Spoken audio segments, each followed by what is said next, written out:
Brought to you by V-Guard, co-powered by Sensodyne। बहुत ही ऐतिहासिक चुनाव है और 16 राज्यों में घूमते हुए फिर मेरे को यहाँ नाना भाव ने अनुमति दी कि अब यहाँ आप आ सकते हो, तो मैं आया। 16 राज्यों में ऐसा नहीं है कि सिर्फ साउथ की बात कर रहा हूँ मैं इसमें राजस्थान, गुजरात, उत्तर प्रदेश, मध्य प्रदेश, छत्तीसगढ़, उड़ीसा, कई राज्यों में घूमते घामते यहाँ आया। तो आप देख रहे हैं कि थकान नहीं है, मुंह पे सबके मुस्कान है, क्योंकि जो माहौल दिख रहा है, माहौल बदलाव का दिख रहा है, परिवर्तन का दिख रहा है।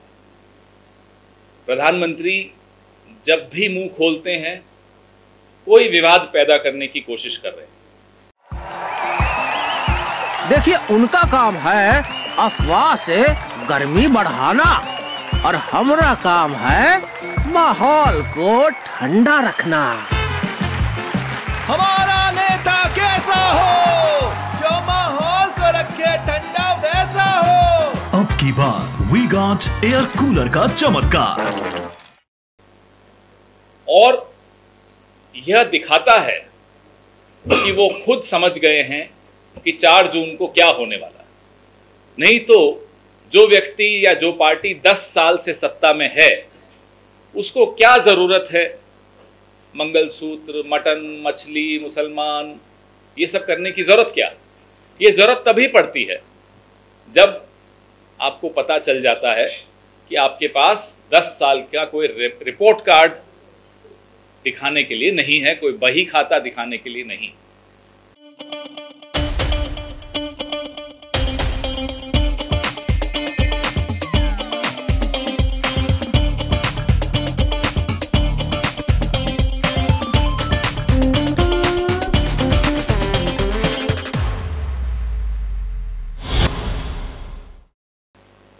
आप लोग सब, हम लोग सब एग्जाम देते थे बचपन में। अभी आपके घरों में भाई बहन, बच्चे, भतीजा भतीजी एग्जाम देते होंगे। रिपोर्ट आती है, हर साल की रिपोर्ट आती है। तो 5 साल आपकी सरकार को हो गए, आपकी पार्टी को 10 साल हो गए सत्ता में। आपसे तो हम सवाल पूछेंगे, आपको सवाल पूछने वाले पसंद नहीं। आजकल प्रधानमंत्री दिन में 4-4 इंटरव्यू दे रहे हैं, प्रेस कॉन्फ्रेंस तो एक भी नहीं करेंगे। राहुल जी ने तो स्वीकार कर लिया कि साहब मैं डिबेट को तैयार हूं, प्रधानमंत्री जी अभी तैयार नहीं। और इंटरव्यू में ऐसी ऐसी बातें करते हैं कि अब कपिल शर्मा कॉमेडी शो लोगों ने देखना बंद कर दिया, अब सब प्रधानमंत्री का इंटरव्यू देखते हैं। और कपिल शर्मा बड़े परेशान हैं, ये तो कंपटीशन आ गई। और कंपटीशन में प्रधानमंत्री समझते हैं। आप देखो, वाराणसी से एक स्टैंड अप कॉमेडियन बेचारा इलेक्शन लड़ना चाहता था, उसको फॉर्म नहीं भरने दिया।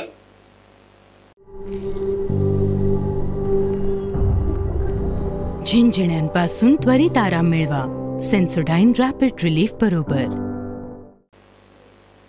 अब एक लोकसभा क्षेत्र में एक ही तो कॉमेडियन लड़ सकता है, दो थोड़े लड़ सकते हैं। ये तो हम और आप समझते हैं। जो स्थिति इस देश के प्रधानमंत्री ने अपनी खुद की बना दी, अपनी छवि जैसी बना दी, जो मर्यादा होती है प्रधानमंत्री के पद की, वो मर्यादा तार तार कर दी। ऑड इवन, एक दिन कहते हैं हिंदू मुसलमान नहीं करूंगा, दूसरे दिन फिर मुसलमान मुसलमान मुसलमान शुरू। ये प्रधानमंत्री को शोभा देता है? इस देश में 1 घंटे में 2 नौजवान आत्महत्या कर रहे हैं। इस देश में एक दिन में 30 किसान आत्महत्या कर रहे हैं।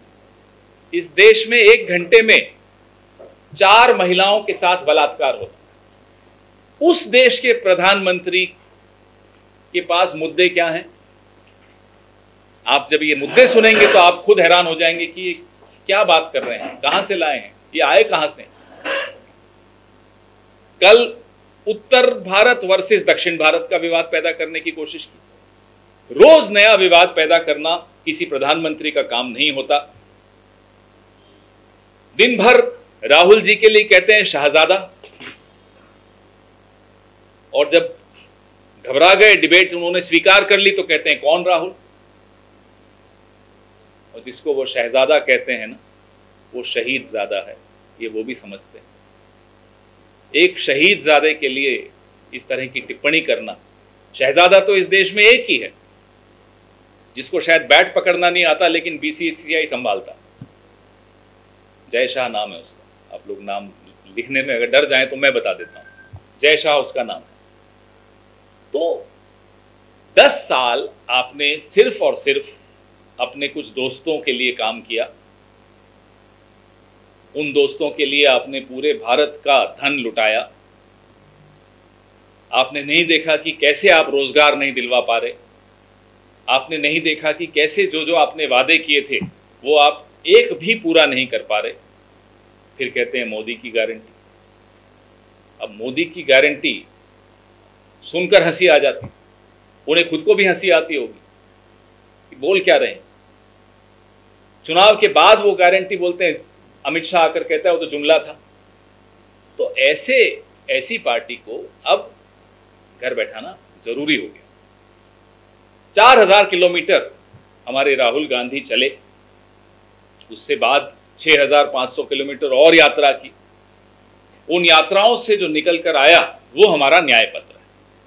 उस न्याय पत्र में लोगों से जो संवाद हुआ, जो वार्तालाप हुआ, पत्रकारों से हुआ, किसानों से हुआ, नौजवानों से हुआ, अग्निवीर के जो शिकार हैं उनसे हुआ, महिलाओं से हुआ, आदिवासियों से हुआ, शोषित और वंचित वर्ग से हुआ, तब जाकर एक न्याय पत्र बनाया। और उस न्याय पत्र से घबराहट भारतीय जनता पार्टी में और बढ़ गई, क्योंकि हम मुद्दों की बात कर रहे हैं। जब नाना भाऊ की रैली में सुनता हूं, मुद्दों पर रहते हैं।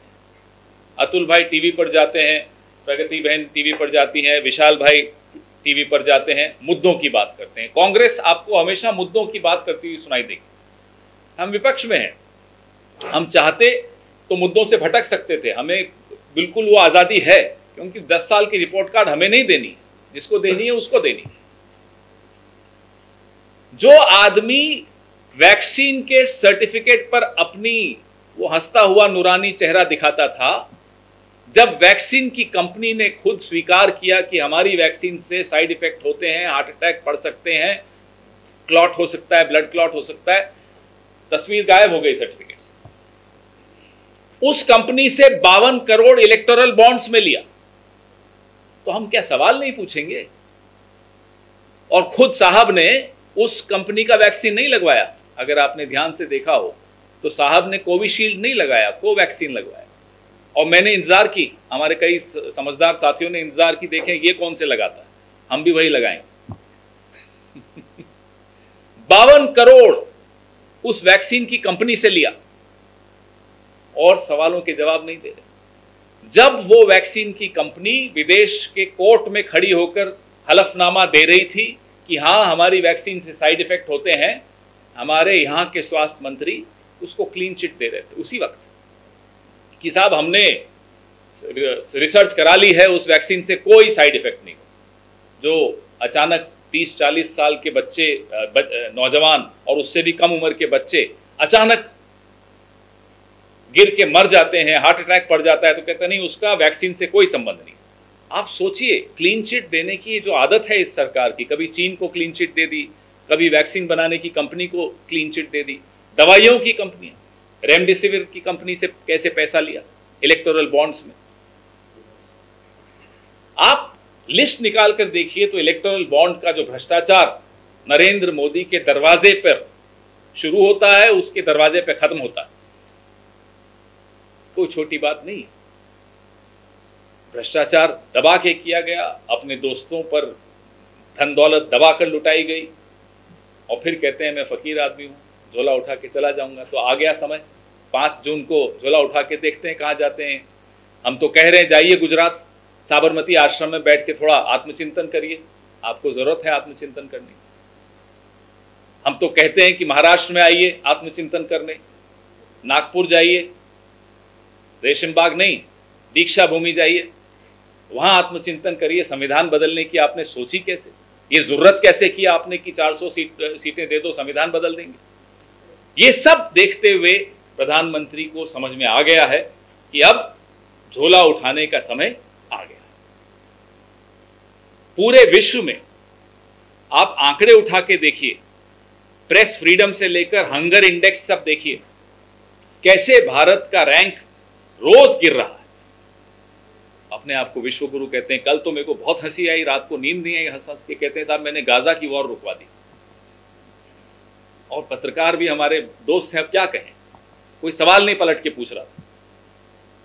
पप्पा ने यूक्रेन की वॉर रुकवा दी, पप्पा ने गाजा की वॉर रुकवा दी, पप्पा मणिपुर नहीं जा पाए। ये पप्पा हैं यहाँ। मणिपुर जाने की हिम्मत नहीं, मणिपुर का नाम लेने की हिम्मत नहीं। महाराष्ट्र में मुझे लगता है महाराष्ट्र का प्रभाव देश के कई राज्यों पर इस चुनाव में हो रहा है। जो महाराष्ट्र में इन्होंने पाप किया, ये जो टुकड़े टुकड़े गैंग की सरकार चल रही है, जिन्होंने एनसीपी को तोड़ दिया, के टुकड़े कर दिए, शिवसेना के टुकड़े कर दिए, तो असली टुकड़े टुकड़े गैंग ये दो गुजराती जिन्होंने पार्टियां तोड़ी हैं। और ये बात लोगों को अच्छा नहीं लगी, पूरे देश में लोगों को नागवार लगी कि ये क्या कर रहे हैं। एक सिंपैथी वेव है महाराष्ट्र में, एंटी इनकम्बेंसी केंद्र के खिलाफ है, और उसका प्रभाव गुजरात तक में आया। गुजरात में भी नतीजों पे आपको उसका प्रभाव दिखेगा और बाकी राज्यों में भी। तो महाराष्ट्र से हमें लगता है एक लहर उठी है केंद्र सरकार के खिलाफ, भाजपा के खिलाफ, नरेंद्र मोदी के खिलाफ, गुजरात के दोनों भाइयों के, मोटा भाई छोटा भाई के खिलाफ। और उस लहर का असर पूरे देश में आपको देखने को मिलेगा। हम यहां बहुत आत्मविश्वास के साथ बोल रहे हैं कि हम ऐसा नतीजा महाराष्ट्र में दिखाएंगे देश को कि लोगों को आइंदा किसी पार्टी को तोड़ने से पहले 10 बार सोचना पड़ेगा कि ये पाप बर्दाश्त यहाँ की जनता नहीं करेगी। आपके सवाल नहीं, आप सब सवाल पूछिए। पवन जी, आप महाराष्ट्र में आज यहाँ से सबसे ज्यादा फेवरेबल सिचुएशन महाविकास आघाड़ी की शुरुआती सभी बैठक से निकल है। कितनी चीजें आप कांग्रेस पार्टी एक्सपेक्ट कर रही है लड़ाई की तरफ से? हम लोग 35 के आसपास लाएंगे। 35 जो हमारी असेसमेंट तो दिल्ली में है, 35 के आसपास की है। और कांग्रेस पार्टी, मुझे बहुत आत्मविश्वास है, मैंने नाना भाऊ से भी डिस्कस नहीं किया, मुझे लगता है 17 में से 16 हमारी, 15 से 16 हमारी आएंगी। इसके अलावा मुस्लिम वोट बैंक हमेशा जी बदला, तो हमेशा से कांग्रेस के साथ सालों से रहेगी। यहाँ पे इस बार ट्रेंड है कि ठाकरे सेना जो उनके साथ उनका जुड़ाव काफी ज्यादा बढ़ा है। तो ये क्या उनकी भली आपको गठबंधन में भविष्य के लिहाज से ये बड़ा वोट बैंक हमेशा आपको के साथ रहा, कोई चिंताजनक हो सकता है? अरे हमारी एक ही चिंता है कि इन दोनों से इस देश को मुक्त कराएं। आप क्या छोटी छोटी बातें कर रहे हैं? हम सब, हिंदू हो, मुसलमान हो, अगड़े हो, पिछड़े हो, वंचित हो, शोषित हो, आदिवासी हो, सबका एक ही मछली की आंख सबको दिखाई दे रही। वोट जिहाद नहीं है यहाँ, इस तरह की बातें नहीं चलती हमारे यहाँ, ना हमारे दिमाग में आती। उनके दिमाग में वो ये उनके दिमाग में आती है, अजीब अजीब बातें करते हैं ये लोग। आप देखते हो, रोज के इंटरव्यू सुनो आप, अच्छा आपको मनोरंजन होगा।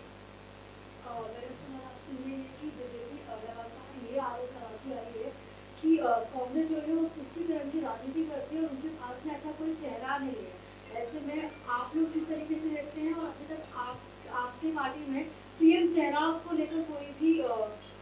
आपके दोनों सवालों का जवाब। तुष्टीकरण की बात या हिंदू मुसलमान की बात इस चुनाव में सबसे पहले कौन लाया? नरेंद्र मोदी लाए। हमारे न्याय पत्र में कहीं हिंदू मुसलमान का जिक्र हो तो चुनौती हमने नरेंद्र मोदी जी को दी थी, उसके बाद डर के मारे चुप हो गए, अब नाम नहीं लेते मंगलसूत्र का या हिंदू मुसलमान का हमारे मैनिफेस्टो से लेकर। तो हमारे मैनिफेस्टो में, हमारी राजनीति में, हमारे संवाद में, हमारे नैरेटिव में, हमारे प्रचार में कहीं हिंदू मुसलमान की सोच नहीं दिखती। तो तुष्टीकरण कहां से आ गया? हिंदू मुसलमान की सोच और तुष्टीकरण की सोच दिखती है तो सिर्फ नरेंद्र मोदी और उनकी पार्टी में दिखती है। रही बात चेहरे की, 10 साल से लोग ये चेहरा देख देख के ऐसा परेशान हो गया कि अब लोग मुद्दों पर चुनाव लड़ रहे हैं। लोग चाहते हैं कि हर पार्टी मुद्दों पर बात करे। चेहरे से तो साहब मिल गया जो मिलना था 10 साल में। इसलिए ये कोई प्रेसिडेंशियल फॉर्म तो है नहीं इस देश में। इस देश में प्रक्रियाएं होती हैं। कांग्रेस पार्लियामेंट्री पार्टी की एक प्रक्रिया है, फिर गठबंधन की एक प्रक्रिया है। ये जो 1.5 लोगों की सरकार चल रही है, ऐसी तो हमारे यहाँ होता नहीं है। 2.5 लोगों की पार्टी और 1.5 लोगों की सरकार। तो हमारे यहाँ प्रक्रिया के हिसाब से सब निर्णय होंगे, नतीजा आने दीजिए। लेकिन इन मुद्दों पर कोई समझौता नहीं होगा, न्याय पत्र पे कोई समझौता नहीं होगा। गारंटी जो हमारी है उन पर कोई 5 न्याय 25 गारंटी, इस पे कोई समझौता नहीं। उनका कहना है कि जिस तरीके से सिर्फ जो कांग्रेस पार्टी है और अब तक उन्होंने जो भी काम किया है सिर्फ और सिर्फ मुसलमानों के लिए किया है और सभी जो हमारे देश में सभी जातियां हैं सबके आरक्षण कट करके मुसलमानों को देने का काम किया है। अब बताइए, ये प्रधानमंत्री की भाषा है।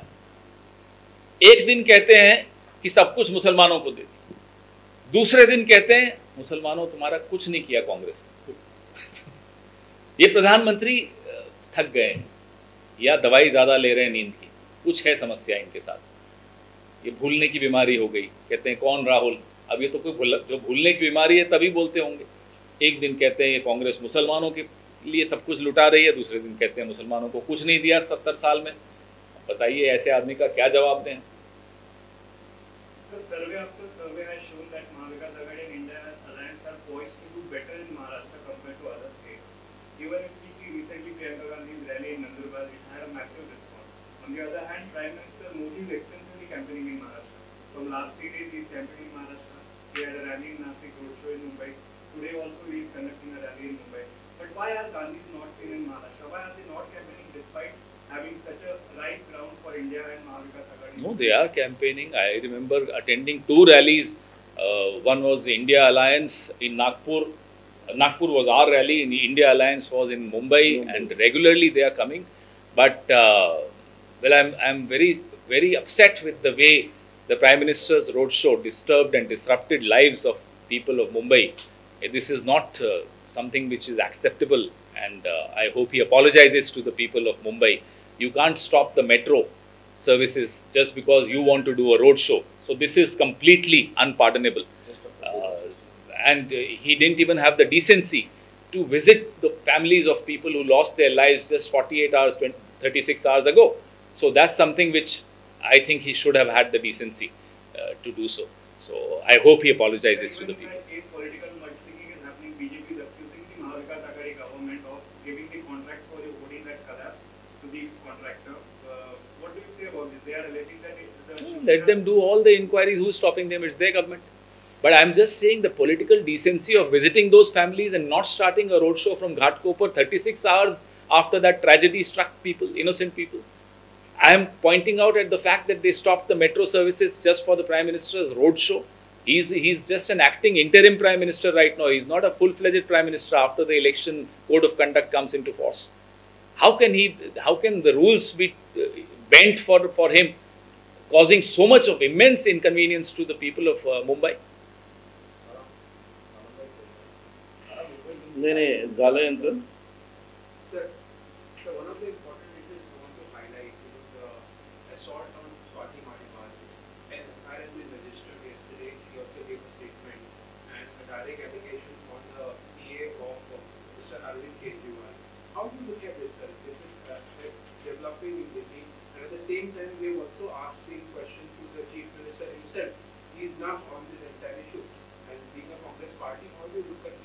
I think yesterday, yes, absolutely. Yesterday, our leader Priyanka ji was very categorical in articulating the Congress's position on this issue. Anywhere, if something is any wrong is committed against any woman, whether she is an MP or an MLA or just any working woman or a non-working woman, that's not the issue. We stand by them. So let the facts come out. Let inquiries take place. And there is no compromise on our position as far as women's safety and women's honor and dignity are concerned. Let the law take its course. And the law should also take its course in Prajwal Revanna's case.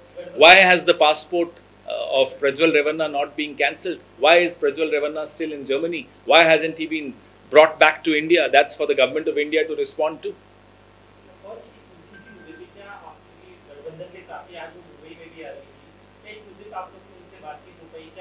नहीं, ये तो अभी उनकी party का और party और police के बीच का मामला है, एक सब जुडिस मामला है, एक उसमें कानूनी कार्रवाई का मामला है, तो उसमें पार्टियों का आपस में इस पे बात होने की कोई आवश्यकता नहीं है। हमारी पार्टी के जो स्टैंड था वो कल प्रियंका जी ने बड़े स्पष्ट रूप से बताया।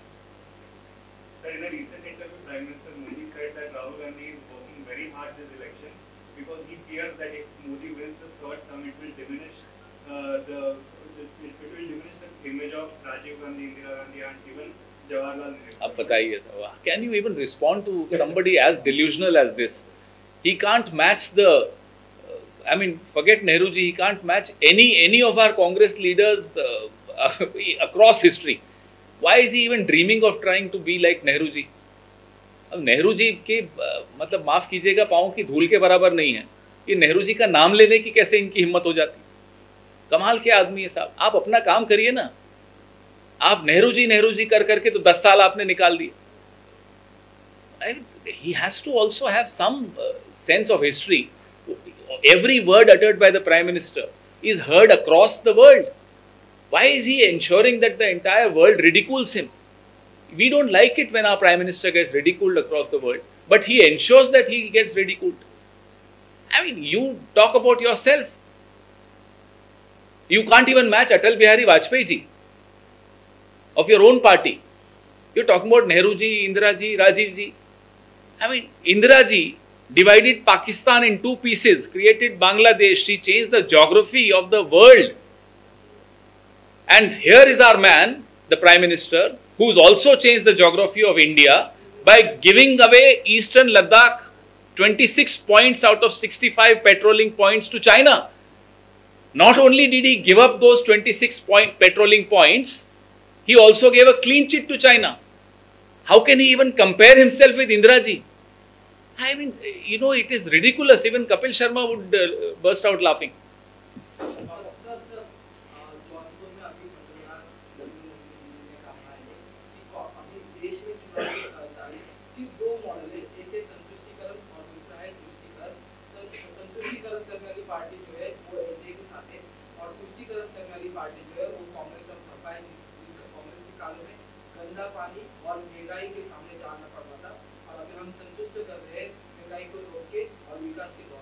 किसी ने, आप जैसा कोई पत्रकार वहाँ होता तो ज़रूर पूछता कि आप महंगाई को आपने कैसे काबू किया। 70 रुपये का पेट्रोल 100 रुपये में बिकता है, जो 70 रुपये का था 2014 में। 400 रुपये का सिलेंडर अब 1100 में बिक रहा है आपके राज में। ये ऐसे महंगाई को आपने कंट्रोल किया है। आप जैसा पत्रकार वहाँ नहीं था तो नहीं पूछ पाए होंगे। बहरहाल योगी जी ज़रूर किसी पत्रकार को बोलेंगे, आज देख लीजिएगा। योगी जी बड़े गुस्से में हैं आजकल मोदी जी से, वही पूछवा लेंगे, मुझे पूरा भरोसा है। तो मोदी जी की बातों को आप और हम तो छोड़िए, उनकी पार्टी के लोग अब गंभीरता से नहीं लेते। तो बोलने दीजिए कि महंगाई पे काबू, हर घर को मालूम है कि महंगाई पे कैसे काबू किया है और कितनी महीने की 5 या 6 तारीख को जेब खाली हो जाती है। तो फिर ऐसे में आप उनको बार बार कहो मैंने सस्ता कर दिया सब कुछ, कोई मानेगा? कोई मूर्ख थोड़ा ही है हम लोग सब। बोलने दीजिए।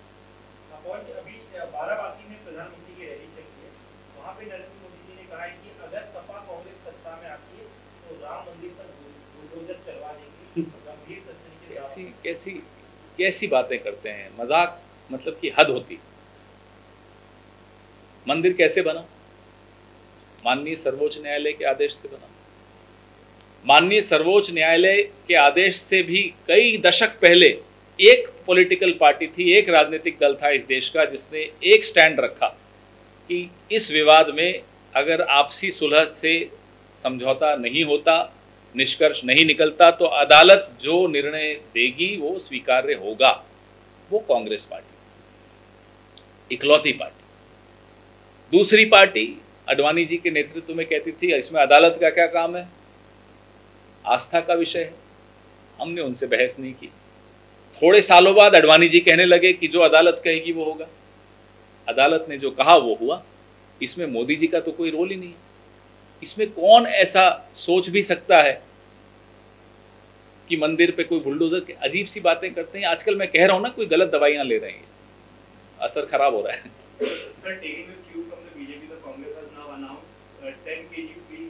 No, I take strong. I take Why does the announcement come midway election? Why was it not announced before? I take strong objection to the fact that we took a cue from the BJP. Do you know how this 5 kilogram ration came into being? He brought it during COVID. Who passed the right to food legislation in 2013? It was the UPA government. The UPA chairperson was Sonia Ji. The Prime Minister was Dr. Manmohan Singh. We passed the law of right to food. He didn't even implement it. When he forced hunger on the country by this sudden lockdown, he introduced this 5 kilogram ration scheme.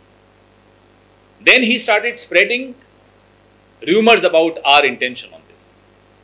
We brought this legislation. Now, if we are saying that we'll give 10 kilograms of food grains, Mr. Narendra Modi should be ashamed of the situation in this country which merits this kind of an intervention from the next government. He has forced people to go hungry. Look at the MSME sector. Look at the record unemployment. I gave you data on how many people commit suicide every day because of unemployment. So it's not a favor or an obligation on the people that we'll be doing. It is a helping hand which people deserve because of the last 10 years of horrible policies, knee-jerk reactions, and a total lack of understanding of how the economy should be managed by Mr. Narendra Modi's government. Brought to you by V-Guard, co-powered by Sensodyne.